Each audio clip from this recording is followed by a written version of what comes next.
1절, 2절. 그러므로 남을 판단하는 사람아 누구를 막론하고 내가 핑계하지 못할 것은 남을 판단하는 것으로 내가 너를 정죄함이니 판단하는 내가 같은 일을 행함이니라. 이런 일을 행하는 자에게 하나님의 심판이 진리대로 되는 줄 우리가 아노라. 우리가 지금 확인하고 있는 내용이 지금 로마서로부터 갈라디아서가 우리 보통 여행서 신서로 이렇게 구분이 되어져 있는데 교회의 속죄 사역으로 견인하는 그런 그 내용입니다. 그래서 교회의 속죄 사역으로 견인하시는 그분이 바로 예수가 그리스도라는 건데요. 거기서 제1절이 이제 하나님의 의에 대한 증거예요.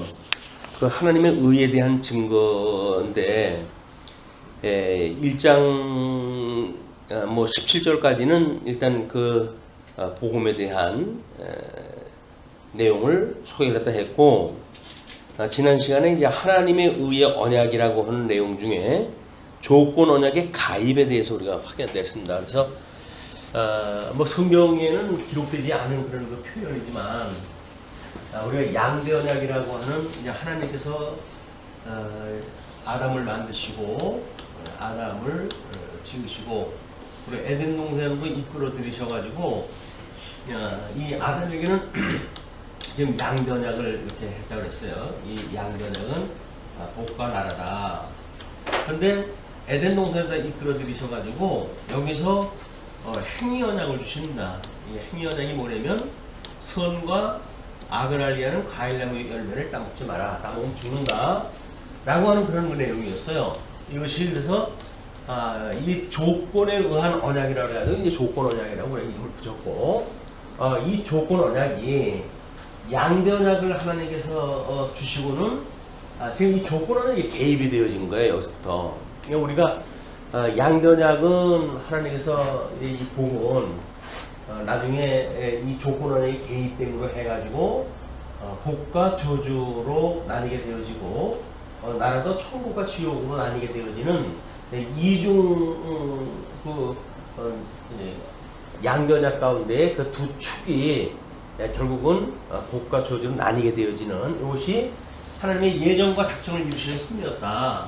그래서 이 예정과 작정, 뭐 우리 비단에나 또는 그 어두움의 아래에 있는 거나 모든 것들이 하나님께서 다 계획을 하신 것이고, 특별히 인간은 하나님께서 그리스도 안에서 선택하기로 예정한 자들이 있는가 하면 그리스도 바깥에 버리기로 예정되어진 자가 있었다. 그래서 이 선택과 예정을 이루시기 위해서 하나님께서 아담에게 지금 이 언약을 하신 거예요. 이 언약을 하시고, 그리고 에덴 동산으로 이끌어 들이셔가지고 그 에덴 동산에서 지금 조건 언약을 주심으로 해서 이제 불순종, 이 아담이 불순종을 했다 해가지고 결국은 이 에덴에서 내쫓기게 되죠. 이 내쫓기게 되어진 것이 사망이 주관하는 것입니다. 이게 사망의 권세 아래 지금 내려온 거예요. 그걸 우리가 이제 영이 우리가 선악을 알게 하는 과일나무 열매를 따먹으면 죽는다 라고 이야기했던 것처럼 에덴 동산 추방됨으로 해가지고 사망 권세 아래 있기 때문에 그런 사망이 주장하는 데 이제 사게 되어진 거예요. 그걸 영적으로 해도 죽었다. 사형체라고 우리가 이제 이야기를 하죠. 아담이 영과 육으로 흙으로 지으시고 그 코에 생기를 불어넣어가지고 생명이 되게 하셨는데 이 에덴 동산에 이끌어가지고 이 조건 언약이 계획을 허물을 해가지고 결국은 사망의 종로로 타던 그런 타락인이 되어지게 만든 것.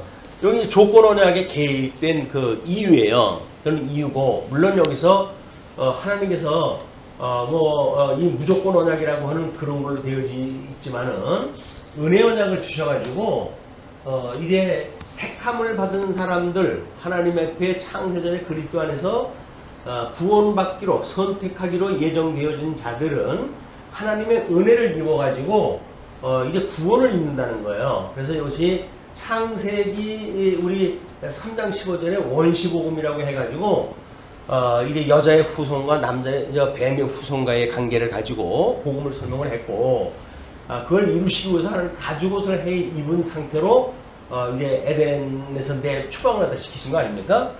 그러니까 우리가 이제 언약은 양대 언약이라고 하는 것과 그 다음에 이 행위 언약이라고 하는 것과 그 다음에 은혜 언약이라고 하는 세 가지 언약이 이제 우리는 이제 들어가는 거예요.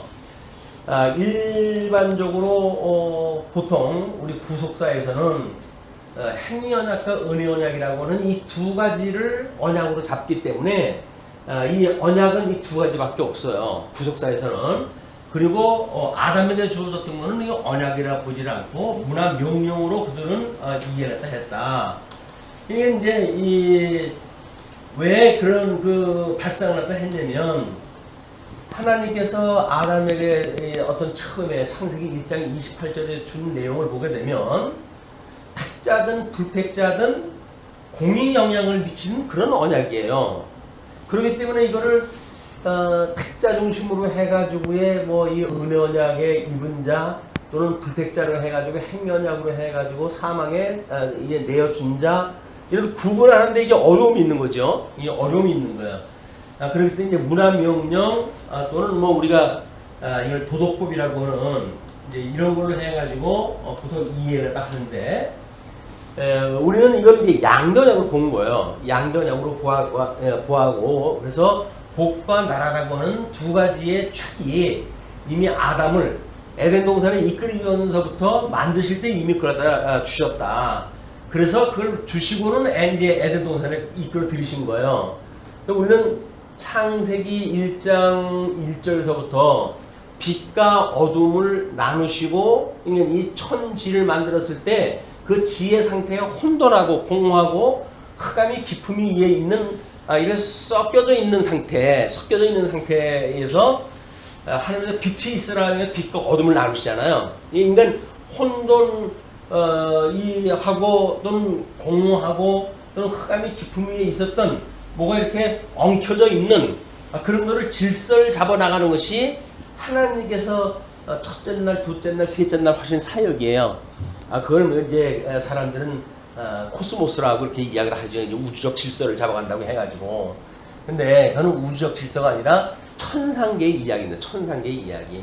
그래서 이 천상계와 천하계라고 하는 내재적으로 초월되어진 개념으로서 창세기 1장을 이해하지 못하게 되면 첫째 날서부터 여섯째 날까지 지리방향으로 되어 있잖아요. 그냥 그건 순서대로 나열이 되어 있기 때문에 사람들은 거기에서 혼돈을 일으키는 거예요.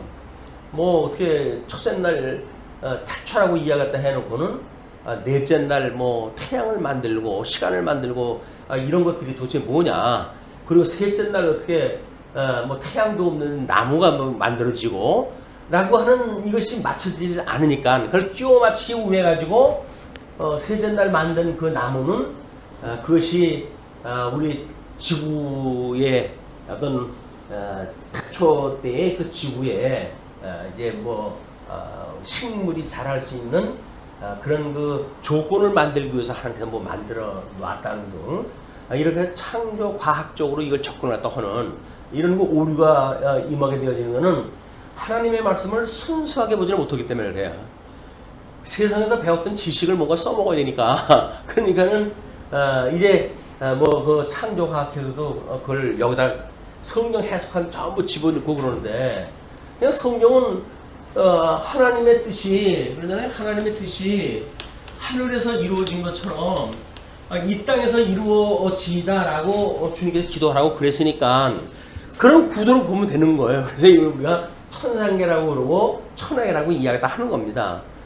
천하계에서 이루어지는 넷째 날 이후 만들어 놓은 이제 그런 그 일들을 이거는 나중에 심판할 것이니까 그냥 불타가 다 없어지고 하늘을 두루마리처럼 말려버려가지고 다 없어질 것들이에요. 그런데 그렇기 때문에 이 흙을 가지고 인간을 만들었잖아요. 이 아담을.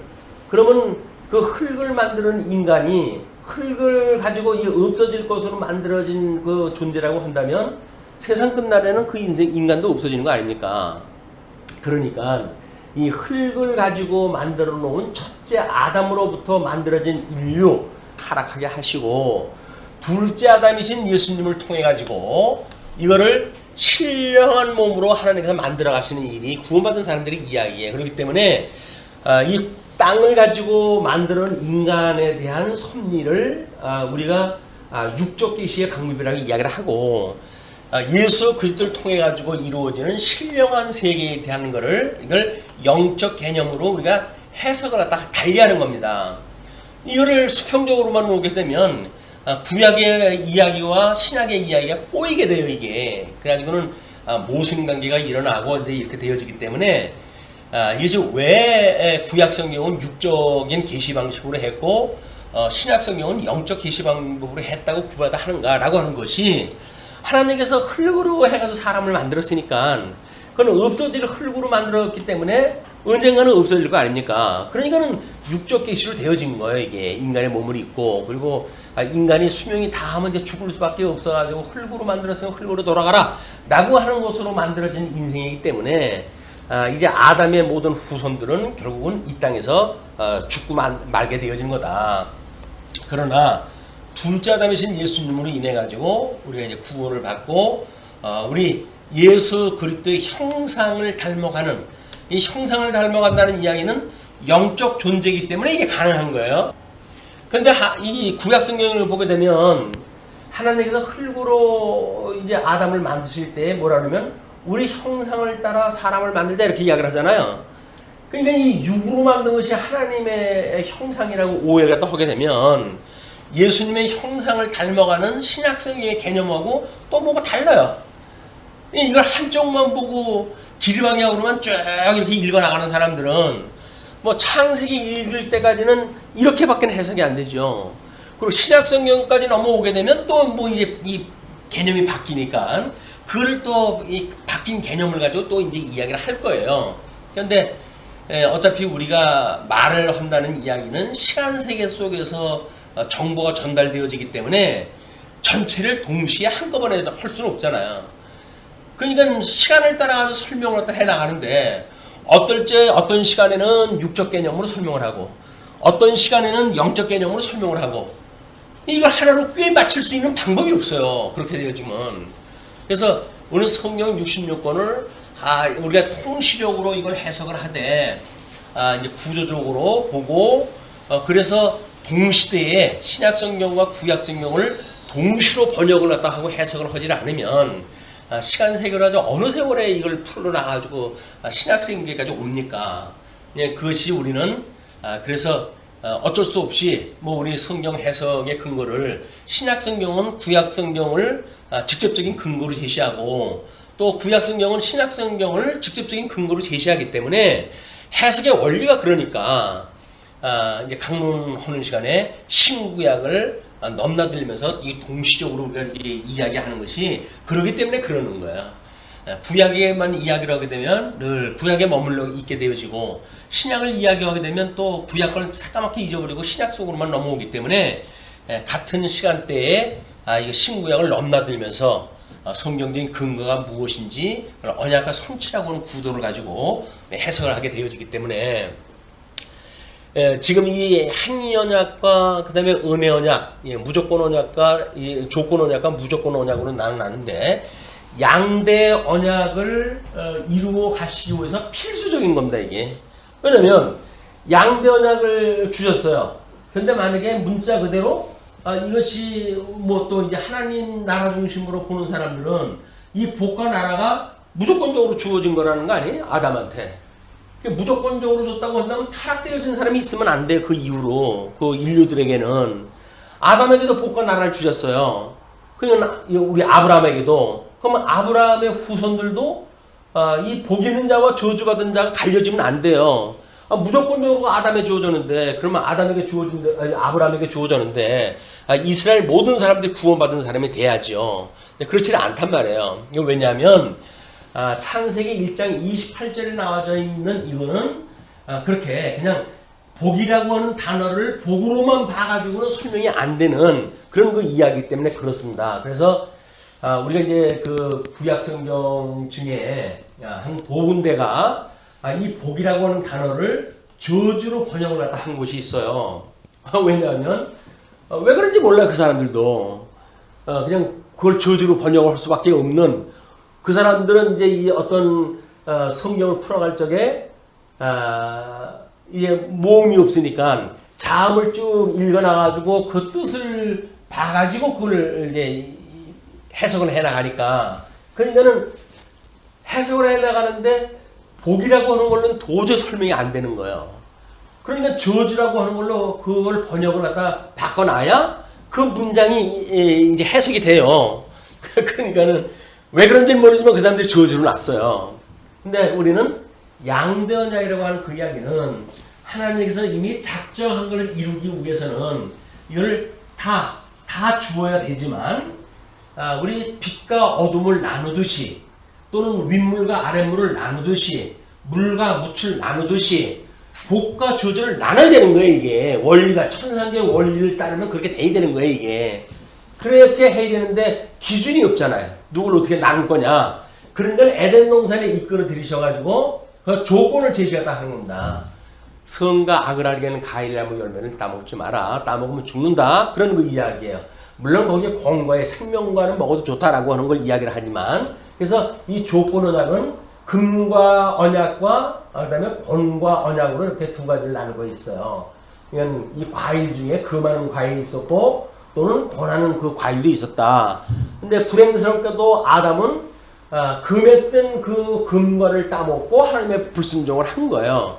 그러니까 아담이 한 사람이 이제 불순종으로 해가지고 사망의 종로로 타도록 되어져 있으니까 타락되어져 있으니까 타락되어진 이후에 태어난 모든 인류는 이 사망의 종이 되어진 거예요. 그러니까 왜 아담이 그걸 따먹고 죄를 범했는데 우리가 왜 그 죄값을 치러야 됩니까? 이렇게 하는 것도 성경의 원리를 모르기 때문에 그러는 거예요. 그냥 지리방향으로만 너무 말이 맞는 것 같죠. 아담이 불순종했죠. 근데 아담이 후손인 내가 왜 책임을 져야 됩니까? 뭐 우리 신명기에 보니까 연자제는 아닌 걸로 설명이 되던데 그 죄값을 왜 우리한테 묻습니까? 라는 질문이 나올 수밖에 없잖아요. 그래서 이거는 죄 아래 이미 버렸다. 하나님 내어 이거 추방을 시켰다라고 하는 그 이야기는 사망의 종로로 타게 되어져 있기 때문에 사망의 종로로 타고 있는 사람들은 태어나든 안 태어나든 나중에 모든 게 죄예요. 이게 죄 가운데 있는 거예요. 이게 저주받은 가운데 있는 것이다. 그러면은 뭐 이걸 구조적으로 설명은 아니죠. 그런 하나님의 뜻이 하늘에서 이루어진 것처럼 이 땅에서 이루어지다라고 하는 어떤 우리가 구조의 원리만 깨닫는다고 한다면 그냥 읽어나가면 다 돼요. 그리고 이제 죄의 종로로 타게 되어진 그 인류에 대한 문제를 하나님께서는 은혜의 언약을 이루시기 위해서 가죽옷을 해입혀가지고 이걸 내보내잖아요. 그러니까 여기서 하나님께서 이제 그 가인과 아벨이라고 하는 두 아들을 통해 가지고 이 아벨은 피 흘리는 제사를 갖다 드리고 가인은 곡물을 통해 가지고 제사를 드림으로 해가지고 그 은혜 언약을 입은 가죽옷을 해입해서 내쫓았다라고 하는 그 복음대로 산 사람이 아벨이란 말이에요. 근데 이 아벨은 그 피 흘림의 제사를 받았다고 해가지고 가인에 의해 가지고 결국 돌에 맞아 죽지 않습니까? 근데 여기서 하나님께서 셋이라고 하는 아들을 주어가지고 생명의 세계를 연결하다 해 가시는 거예요. 이게 은혜를 입은 자들. 하나님께서 아담 한 사람을 만들었는데 어떻게 그 가인과 아벨이라고 하는 두 아들이 태어나는데 하나는 복 있는 자고 하나는 저주받은 자인가? 그것이 피 흘림의 제사를 드린 자는 하나님의 복 있는 자로 한 거예요. 그게 복 있는 자가 뭐냐면 예수 그들 예표하는 일이기 때문에 그렇습니다. 이 가죽옷이라고 하는 그 이야기가 예수 그들 예표하는 거예요.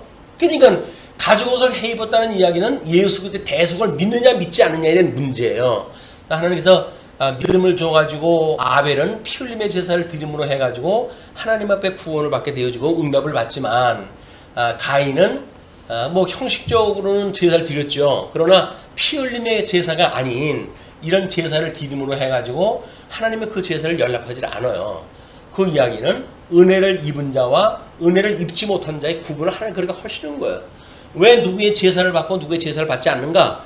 이런 곡물을 들여 피 흘림의 제사를 드리는 자들의 제사를 안 받으셔요. 하나님께서. 그러나 우리는 우리 주 예수 그리스도의 피 흘림의 제사를 믿기 때문에 우리들의 제사를 하나님가 받으시는 거예요. 그래서 우리가 은혜를 입은 자고 우리가 복 있는 자가 되어지는 겁니다. 이건 여기서부터 이게 풀리질 않으면 성경 저 끝까지 풀릴 수가 없어요. 전부 꼬이고 모순처럼 일어나기 때문에.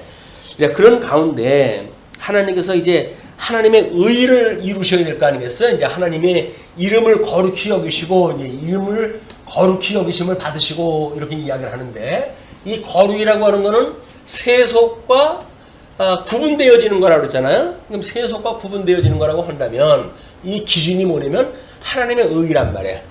하나님의 의라고 하는 하나님의 옳다 하시는 기준에 의해 가지고 거룩과 세속을 구분하시는 거예요.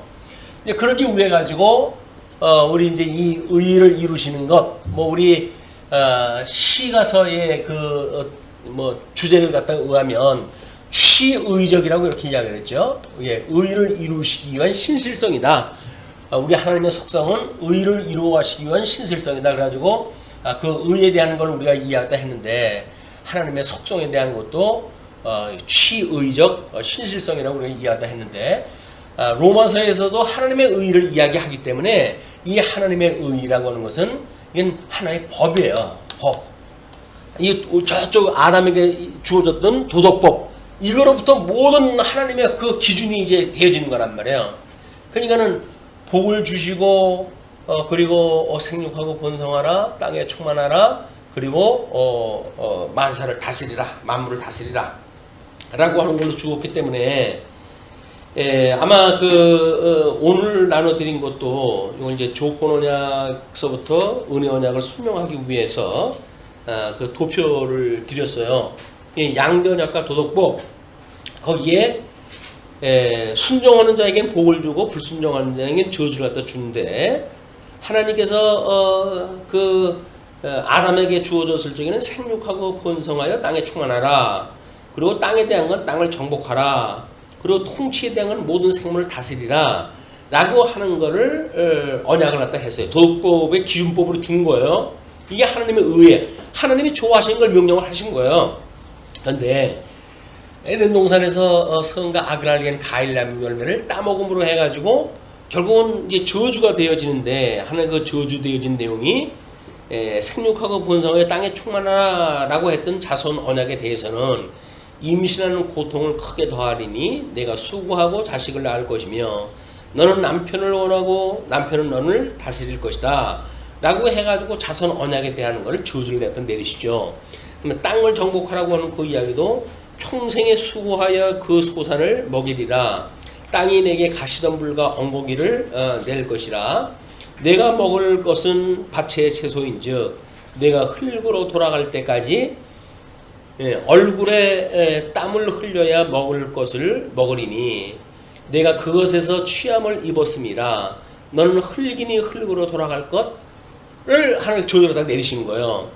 그다음에 모든 생물을 다스리라 라고 했던 그런 그 언약은 모든 가축과 들의 모든 짐승보다 더욱 저주를 받아 배로 다니고 살아있는 동안 흙을 먹을지니라, 여자와 원수가 되게 하고 내 후손도 여자의 후손과 원수가 되게 하리니 여자의 후손은 내 머리를 상하게 할 것이요 너는 그의 발꿈치를 상하게 할 것이다 라고 해가지고 이제 모든 생물을 다스려야 되는 인류를 사단의 종, 이 사망권세의 종이 되게 하시고 그 뱀에게는 이런 저주를 갖다 주었기 때문에 인류의 통치 언약에 대한 거는 그 뱀의 통치 아래 들어가서 저주를 받고 살아갈 수밖에 없는 거예요. 그렇게 되어져 있는 건데, 그렇기 때문에 하나님께서 그 의의 언약을 이루시기 위해서 조건 언약의 가입을 이야기를 했고, 그 다음에 그러면 조건 언약의 개요가 뭐냐? 조건 언약, 그것이 이렇게 인류가 타락되어졌다는 이야기지. 우리 개입을 갖다 해가지고 그랬잖아요. 그래서 인간의 불의와 불의한 사실에 대해서 지난 시간에 이야기를 한 거예요. 이걸 사도 바울은 자신에 대하여 만물의 찢기와 같다라고 표현했다 했고, 그러니까는 이 만물의 찢기라고 하는 그런 그 이야기는 불에다 태워버리, 소각장에서 태워버릴 수밖에 없는 그냥 그런 존재라는 겁니다. 이게 마지막 날 심판날에 다 죽어야 될 그런 그 저주받은 인류다, 그런 그 이야기예요. 그런데 그렇다고 한다면 그 개요가 도대체 뭐냐라고 하는 걸 위해서 이제 3장 20절까지 우리가 확인할 때 해야 되는데, 먼저 그 2장 1절로 10절까지가 조건 언약의 심판이에요. 조건 언약. 그냥 조건 언약이라고 하는, 하나님께서 지금 아담에게는 성과 악을 알게는 가일 나무를 따먹으면 안 돼 라고 했는데 그걸 불순종했잖아요. 그것에 의해서 심판, 추방을 갖다 했던 것처럼 이스라엘 백성들한테도 그걸 이제 설명하기 위한 것으로 율법이라고 하는 개념을 가지고 이걸 설명하다 해 가는 겁니다. 이거는 아담에 주어진 실체적인 언약을 모르고 이스라엘 백성들한테 주었던 율법 문제를 풀어나가려면 풀 수가 없어요. 실체에 대한 모형인데 실체를 모르고 모형을 아니까는, 모형을 공부를 하니까 귀납적인 방법으로 해가지고 이걸 이제 추적을 갖다 해 들어가는데 만만치 않다. 그러나 이제 우리 믿음의 선배들은 그래도 하나님께서 은혜로 이걸 주어가지고 문화명령으로 이해를 했고, 그 다음에 이제 뭐 행위언약과 은혜언약으로 나눠가지고 설명을 해가지고 구속사라고 하는 그 논리를 이제 빼낸 거예요. 그게 우리 과거 믿음의 선배들이 구속사라고 하는 신학을 만드는 원리입니다. 그거를 십자가의 도라고 이제 이야기를 해가지고 구원이라고 하는 성경의 모든 이야기는 십자가의 이야기다. 이제 그런 그 이야기로 압축되어져 있잖아요. 근데 이거를 놓치게 되어지게 되면 이제 이상한 형식 논리만 남아가지고 하나님의 의를 따른 은혜를 깨닫고 살아가는 성도들의 삶이 피폐해지는 거예요. 왜냐면 은혜 언약을 입은 사람들이 이제 복 있는 사람 아닙니까? 그러면 은혜 언약을 입은 사람들이 은혜를 가지고 살아가는 사람들이기 때문에 그 사람들은 하나님의 이런 절대 섭리를, 절대적인 주권적 섭리를 갖다 해갈 때에 은혜를 우리가 누리게 되어지는 거예요. 그래서 성도들은 우리 하나님과, 우리 아버지 하나님과 우리 주 예수 그리스도로조차 은혜와 평강이 항상 있어야 될 거를 모든 사도들이 기도를 다 하는 내용입니다. 그래서 우리는 이 은혜는, 은혜 언약을 입은 자들은 마땅히 은혜로 살아가는 거예요. 은혜로. 근데 그 은혜가 저 가죽 옷을 해 입어야 은혜인데, 우리 실체적으로 예수님이 오셔가지고 당신의 의의 옷을 우리한테 입혀주신 거 아니에요. 그러니까 우리가 이 은혜로 살아가는 사람들이, 이제 예수님 안에, 예수님을 믿고 산다는 이야기는 은혜를 입은 사람들이 살아가는 이야기다. 은혜를 입었다고 하는 걸 놓치게 되면 이 신앙생활은 아무것도 없어요. 전부 이 빈 껍데기가 돼버리고 맙니다. 우리 신앙생활에 은혜라고 하는 그런 그 이야기이기 때문에 지금 이 조건 언약의 개요를 충분히 설명을 해야 이제 그 3장 21절서부터 세 번째 가로 없는 3번으로 해가지고 하나님의 의의 성취가 설명되잖아요. 우리는 여기서 이 조건 언약에 대한 개요를 충분히 이걸 확인하다 해야 돼요. 지난 시간까지는 불의한 사실까지 공부했다 했어요. 근데 이제 오늘 그 조건 언약의 심판을 논하기 위해서 2장 1절로 2절이 남을 판단함으로 자신을 정죄하는 자에게 하나님이 심판하신다. 그런 그 이야기예요. 근데 그 대상이 누구라고요? 남을 판단함으로 자신을 정죄하는 자라고 하는 얘기 뭡니까? 우리가 지난 시간에 1장 32절에 그들이 이 같은 일을 행하는 자는 사형에 해당한다고 하나님께 정하심을 알고도 자기들만 행할 뿐 아니라 또한 그런 일을 행하는 자들을 옳다 하느니라. 하나님이 싫다 하는 것을 인간들이 좋아한다고 해석을 한단 말이에요. 그것이 지금 이 하나님의 공의로운 심판을 하는 대상이에요. 대상. 그렇기 때문에 그러므로 라고 한 접속사로 해가지고 2장 1절이 이제 연결이 되어진 겁니다. 그러므로 남을 판단하는 사람아, 어떻게 이 같은 일을 행하는 자 사형에 해당한다고 하나님께 정하심을 알고도 자기들만 행할 뿐 아니라 또한 그런 일을 행하는 자들을 옳다 하는 자들, 이런 자들이 이제 그런 자들아, 그런 그 이야기예요. 누구를 막론하고, 누구를 막론하는 이야기는 아담 이후의 모든 인류는, 또는 이스라엘 백성들한테 이제 그런 이야기를 해가니까 이스라엘 백성들은 이스라엘 백성이든지 이방인이든지 할례자든지 무할례자든지 이제 유대인이든지 아니면 헬라인이든지 뭐 이렇게 구분하는 방법이 있잖아요. 그 모든 자들이 포함된다는 이야기죠. 예, 이런 자들을 행한 자에게 하나님의 심판이 진리대로 되는 줄 우리가 아노라. 우리는 아담이 실체적으로 아담이 지금 이 행연에게 의해 가지고 불순종을 갖다 했고, 그렇기 때문에 하나님이 그걸 심판하시는 사건이 뭐냐면 추방 사건이란 말이에요. 사망의 종로로 터견 사건이에요. 이거를 지금 이 사도 바울은 지금 그 의라고 하는 조건 언약을 심판이라고 하는 그런 개념으로 설명했다 했을 때 지금 심판이라고 보는 거예요. 불순종했다 한 자들의 심판이다. 심판받았기 때문에 다 죽은 거예요. 이제 영적으로 다 죽어 있는 거야. 그래서 에베소서 2장 1절에 보면 뭐라고 그럽니까? 죽었던 너희를 살리셨다 이러잖아요. 죽었던 너희를 살리셨다잖아요. 그러니까 우리는 영적으로 죽었던 사람들에 다 뭐 어떤 사람은 영이 죽을 수 있느냐 그러면서 뭐 얘기를 했다는데 아니 죽었던 우리를 살렸다고 성경이 말하고 있는데 왜 아니라고 그래요? 이건 창세기 쪽 이쪽에 가가지고는 죽었던 얘기는 안 나오잖아요. 먹으면 죽으리라 라고만 이야기했다 했지.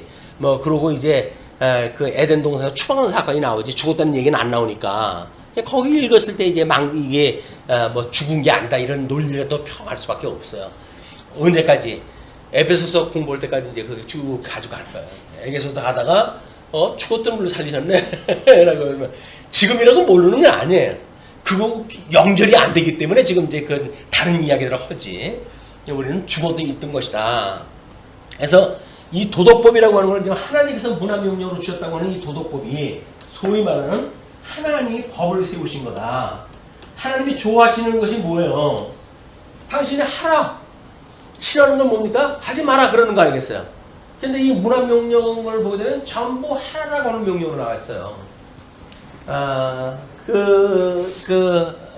그렇기 때문에 그 하나님의 법의 기준에 의해 가지고 불순종을 했으니까 그 불순종한 자들을 하나님께서 심판하다 하셨듯이 이스라엘 백성도 그렇게 섭리하다 해가신다는 논리를 지금 풀어나가는 거예요.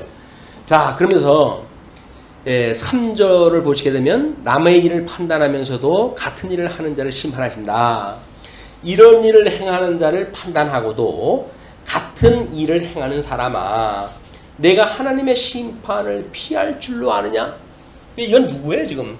유대인들이에요. 물론 여기서 말하는 건 유대인들이에요.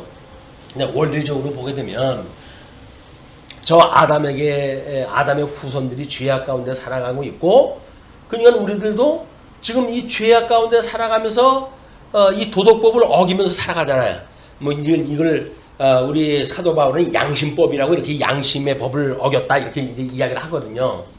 이스라엘 백성들한테는 율법을 주었는데 이방인들한테는 율법을 뭐 성경은 안 줬잖아요. 그냥 그거를 양심의 법이다 이렇게 이야기를 합니다. 그러니까는 양심의 법이든 이스라엘의 백성들에게 주어졌던 법이든 그걸 다 묶어내는 것이 창세기 1장 28절에 양대 언약이고, 양대 언약에 주어진 것이 도덕법이라고 하는 하나님의 입법 기준이란 말이에요. 기준된 입법이다.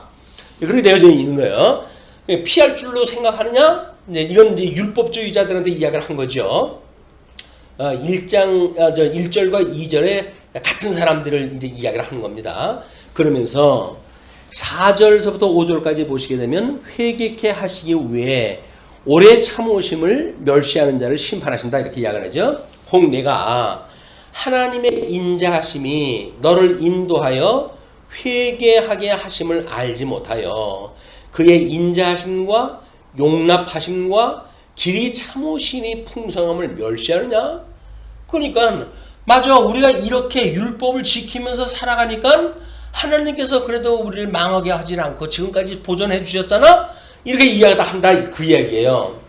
그런 하나님의 그런 인자하심과 용납하심과 길이 참으심의 풍성함을 멸시를 갖다 하는 거죠. 그게 자기네들이 몰라가지고 그렇게 살고 하나님께서는 여전히 그냥 그거를 지금 인내하고 계시는데 인간들은 자기네들이 잘해가지고 그걸 지금 하나님께서 지켜주셨다고 믿는다는 얘기죠. 그러니까 5절에 다만 내 고집과 회개하지 아니한 마음을 따라 진노의 날 곧 하나님의 의로우신 심판이 나타나는 그날에 임할 진노를 내게 쌓는도다.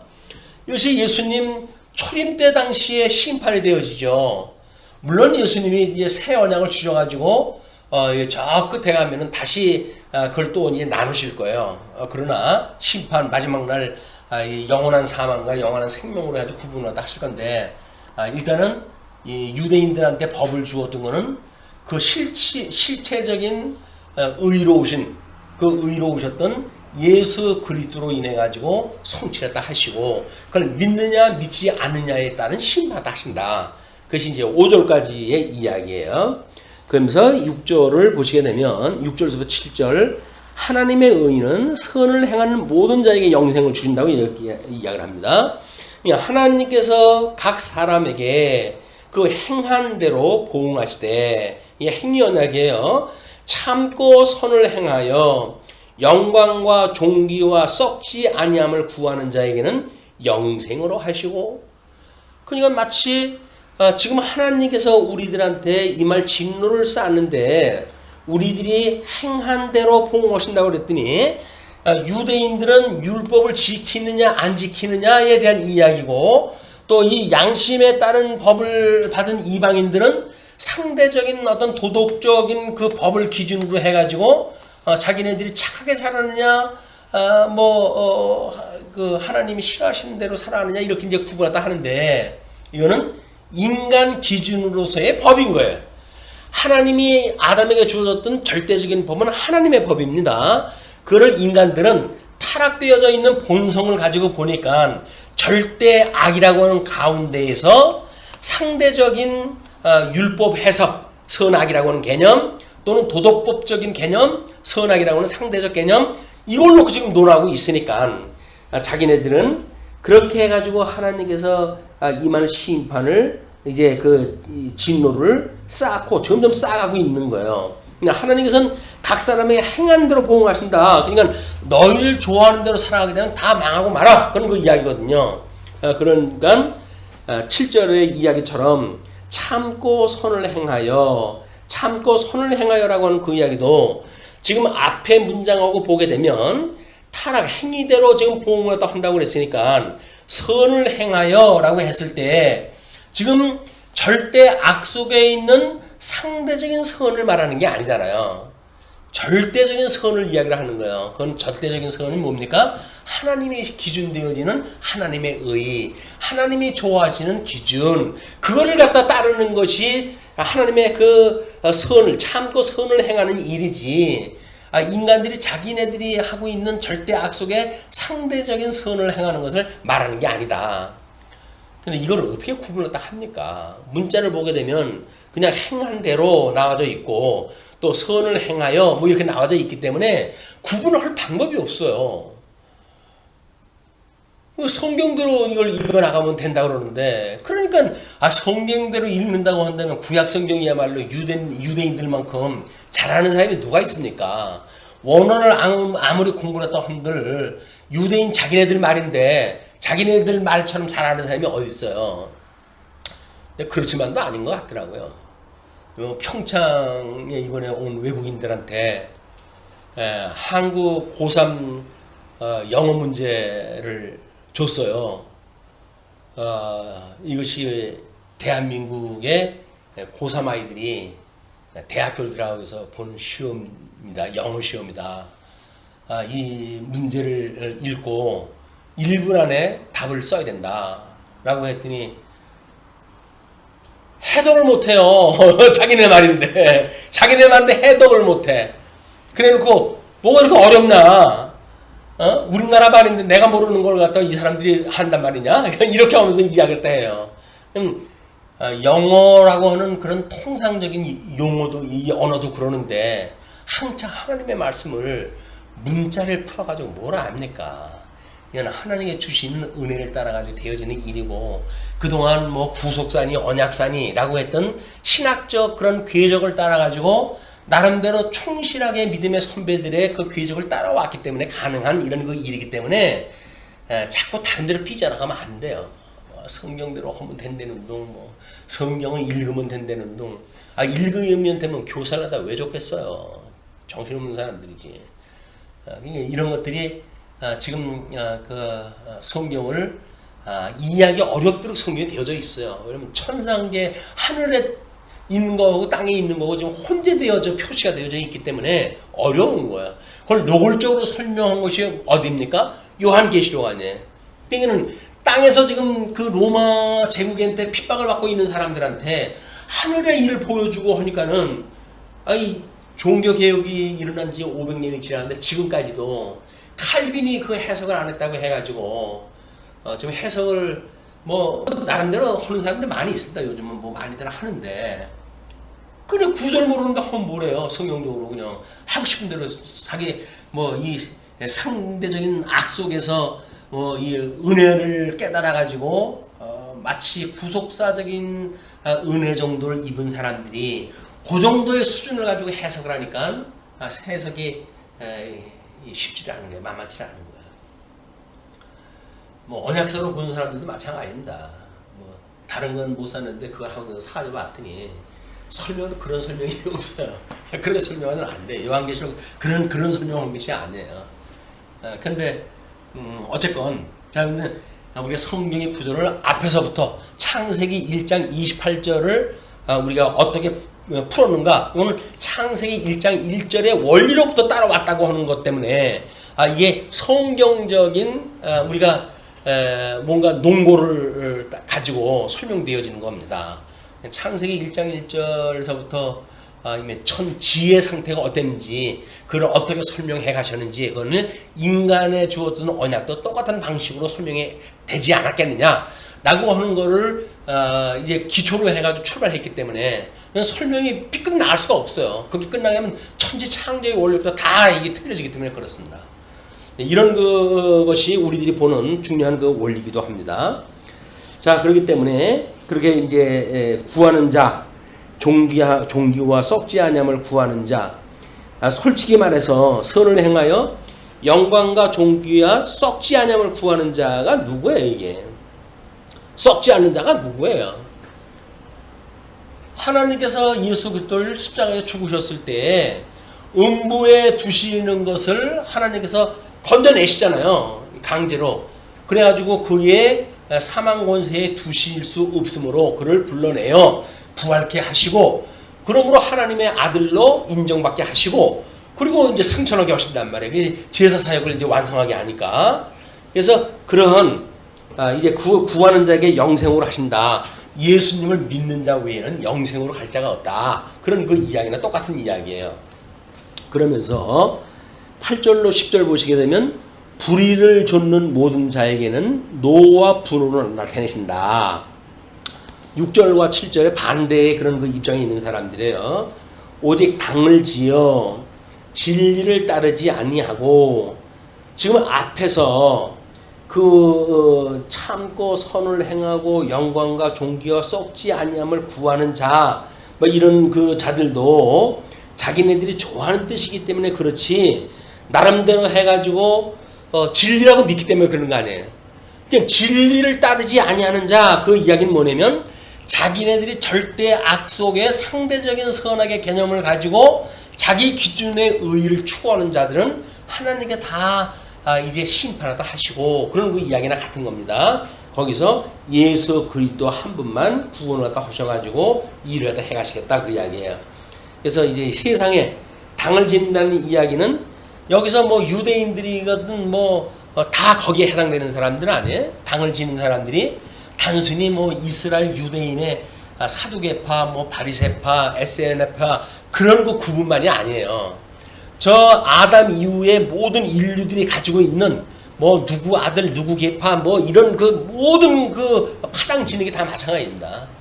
그런 그 일들이 누구의 셋의 후손으로부터 해가지고 언약의 계보를 따라가지고 우리 하나님은 아담을 지금 이제 이 둘째 아담이신 예수님을 언약을 하시고 언약대로 이루어 오셨는데 그 외의 계파에 빠져 있는 모든 자들 이런 자들이 당을 짓는 자들이에요.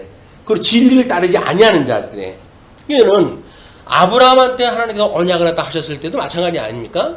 아브라함한테 언약을 갖다 했을 때 아니야 그렇게 몸으로 난 아들로는 안 돼 약속으로 되어야 돼. 그런 그 이야기는 뭐예요?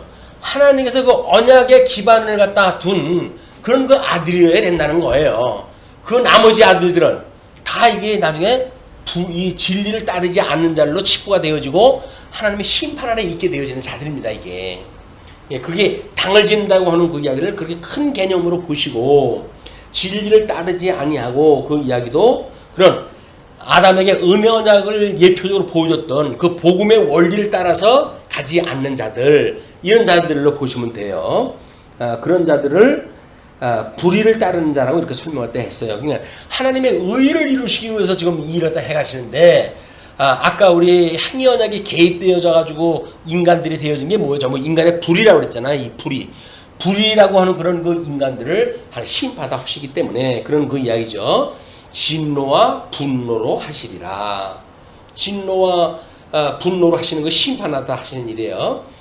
악을 행하는 각 사람의 영에는 환난과 공고가 있으리니 먼저는 유대인에게요 그리고 헬라인에게며 지금 로마서는 고린도 지방에서 바울이 로마를 거쳐가지고 서바나를 가기 위해 가지고 지금 그 유럽 지역에 복음의 어떤 이제 그 본거지를 갖다 만들기 위해 가지고 보낸 편지라고 그랬잖아요. 그렇기 때문에 이미 이때는 하나님께서 이방인의 사도로 부름을 받았던 후고, 그래서 모든 그가 쓰는 논리들은 전 우주적인 설명을 다 해가지 유대인들을 위한 설명에 그치지는 않습니다. 사도 바울의 이야기는 그렇게 되어지기 때문에 지금 그것이 먼저는 유대인에게요 그리고 헬라인에게며 선을 행하는 각 사람에게는 영광과 존귀와 평강이 있으리니 먼저는 유대인에게요 그리고 헬라인에게라. 심판도 마찬가지고 하나님 주시는 상급도 마찬가지고 이거 전부 유대인 헬라인 통틀어 가지고 전 인류적인 것, 이런 거를 이제 해가지고 하나님의 의를 이루어 가시겠다고 하는 것을 설명한 내용이 이게 그 10절까지의 이야기입니다. 조건 언약의 심판을 어떻게 하실 것인가 라는 그런 그 이야기예요.